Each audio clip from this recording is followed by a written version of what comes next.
बदलते मौसम के साथ साथ चीज़ों को संभालना और कपड़ों को रखना और निकालना एक बहुत बड़ा मसला होता है। और आज हम रीयूज़ करने जा रहे हैं ओल्ड बेडशीट को, जिससे बनाएंगे हम काफ़ी ज़्यादा स्टोरेज वाला ऑर्गेनाइज़र। और वो कैसे बनाएंगे तो वीडियो को एंड तक ज़रूर देखिएगा। बग़ैर कटिंग के हम आज बनाएंगे सिर्फ 2 सिलाइयों से एक ज़बरदस्त सा ऑर्गेनाइज़र।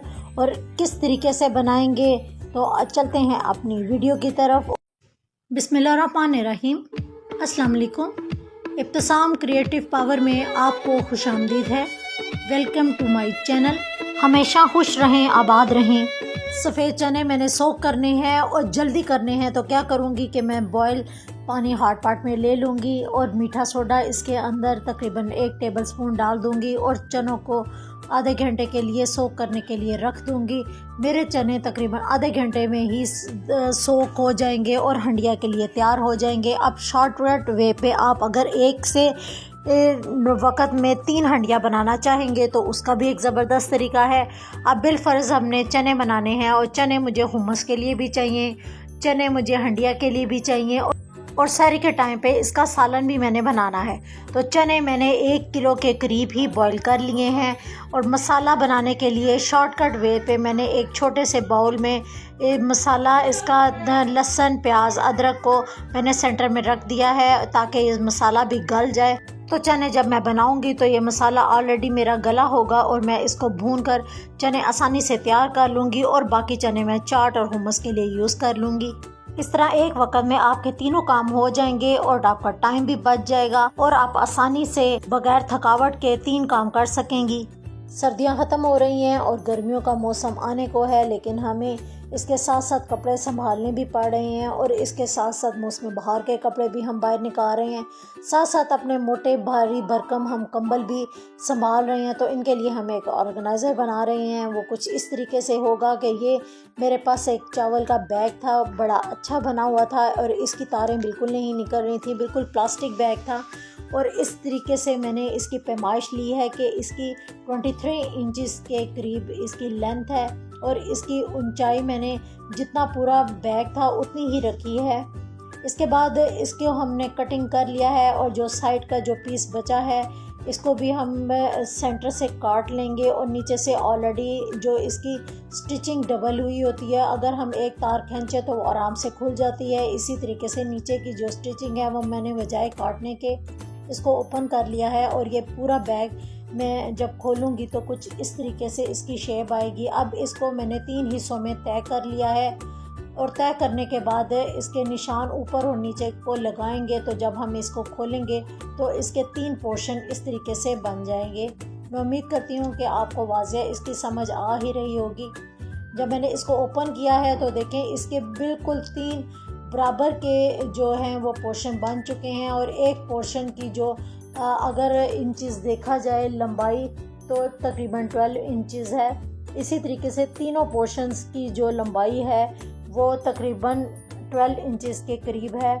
साइड पे जो हमने पीस उतारा था उसको हम ऊपर इस तरीके से रखेंगे और रखने के बाद जितना 12 इंचेस था उतनी ही हम इसकी चौड़ाई रखते हुए जो साइड पर जो इसका पीस था वो कटिंग हम कर उसको ऊपर हम जोड़ लगा लेंगे। इस तरह हमारी ये भी जो चौड़ाई का पीस है वो बिल्कुल पूरा हो जाएगा। इस तरह हमारे 2 पोर्शन के पीस इस तरीके से मुकम्मल हो जाएंगे। अब बेडशीट को मैंने बिछा लिया है। बिछाने के बाद जो मैंने 3 पोर्शन में हिस्से पे निशान लगाए थे सेम उसी पोर्शन को हम ऊपर रखते हुए क्विल्ट कर लेंगे। और इसके बाद जो साइडों पर जो हमने 12 इंचेस के मज़ीद छोटे पीस हमने लगाने थे उसको भी मैंने क्विल्ट कर लूँगी। अब 2 पीस हमने हैंडल के लिए निकाले हैं और हैंडल को भी मैं इसके जो है बैग का पीस रख कर इसको रख लूँगी ताकि मज़ीद इसमें अच्छा अकड़ाव और स्टिकनेस सी आ जाए। अब जो हमने पीस मार्क किए थे छोटे पीस को इसके साथ रखते हुए इस निशान के ऊपर रखेंगे और यहाँ से लेकर दूसरे निशान तक इसको स्टिच कर लेंगे। अब दूसरा पीस भी इसी तरीके से ही इसके साथ अटैच कर लेंगे। अब दोनों पीस अपोजिट डायरेक्शन में हमारे स्टिच हो चुके हैं। अब हम इसको एक पीस को उठाएंगे और कॉर्नर से कॉर्नर मिलाते हुए इसको ऊपर से नीचे तक इस तरीके से हम स्टिच कर लेंगे। दूसरे साइड पे भी मैंने इस तरह स्टिच कर लिया है। इस तरह एक साइड हमारी स्टिच हो चुकी है। अब हम दूसरी साइड को भी इसी तरीके से कॉर्नर से कॉर्नर मिलाते हुए स्टिच कर लेंगे तो हमारे पास ये एक बास्केट की शेप आ जाएगी। अब बास्केट को हम सीधा करेंगे। अब सीधा करने के बाद बास्केट की कुछ शेप इस तरीके से आएगी। ऊपर वाले एज में मज़ीद नीटनेस और फिनिशिंग लाने के लिए इसको हम पाइपिंग करेंगे और पाइपिंग हम बिल्कुल इसकी कंट्रास्ट कपड़े में करेंगे। तो पाइपिंग करने के बाद इसकी शेप कुछ इस तरीके से आ जाएगी। अब हमने एक और कपड़ा लाइट कलर का लिया है और ये बेडशीट की बनिस्बत थोड़ा पतला कपड़ा है। इसको जिस तरह हम नेफ़ा बनाते हैं सेम उसी तरीके से नेफ़ा बनाने के बाद हम लगा देंगे और अंदर की तरफ रखते हुए इसको इस तरीके से सिलाई लगा देंगे कि ये मगज़ी के बिल्कुल नीचे आ जाएगा और मगज़ी हमारी बाहर की तरफ आएगी। उल्टा करने पर इसकी शेप कुछ इस तरीके से आएगी। नीचे हमारा नेफ़ा है। अब जो हैंडल हमने इसके बनाए थे उसको मैं दरमियान में रखते हुए एक ही सिमत में इसको पिन अप कर लूँगी। अब पिन अप करते हुए एक हैंडल को हम इस तरीके से लगाएंगे और दूसरी साइड को हम इस तरीके से हम स्टिच कर देंगे। दोनों हैंडल मेरे स्टिच हो चुके हैं और ऑर्गेनाइज़र मेरा बिल्कुल रेडी है। इससे पहले जो ऑर्गेनाइज़र था वो ज़िप लगाई हुई थी, लेकिन क्या होता है कि जब ज़्यादा कंबल या ज़्यादा स्टोरेज की वजह से ज़िप हमारी टूटने का डर होता है तो मैं कोशिश यही करती हूँ कि जिसमें ज़्यादा स्टोरेज वगैरह हमें रखनी हो तो उनको मैं ज़िप नहीं लगाती, बल्कि इस तरीके से नेफ़ा डालकर इसमें जब डोरी डाल दें तो इसके अंदर जितनी चाहे भी आप स्टोरेज को समा सकते हैं। ये आसानी से डोरी को आप खींचेंगी और आपका ऑर्गेनाइज़र आसानी से बंद हो जाएगा। फटने का डर भी नहीं होगा, ज़िप टूटने का डर भी नहीं होगा।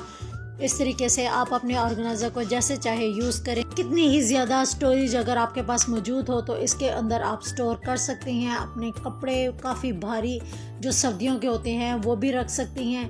आप देखेंगे कि ये ऑर्गेनाइज़र बिल्कुल भी हिलेगा भी नहीं क्योंकि कपड़ा काफ़ी मज़बूत है और हमने बड़े अच्छे तरीके से इसको स्टिच किया है। इस टाइप की जो अलमारियाँ होती हैं वो ख़ास तौर पर इन्हीं ऑर्गेनाइज़र के लिए बेस्ट रहती हैं।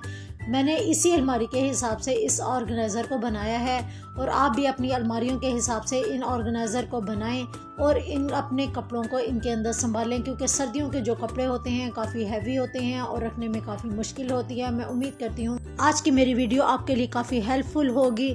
दुआ में ज़रूर याद रखिएगा। वीडियो पसंद आई है तो लाइक, शेयर और सब्सक्राइब करना मत भूलिएगा। अल्लाह हाफिज़।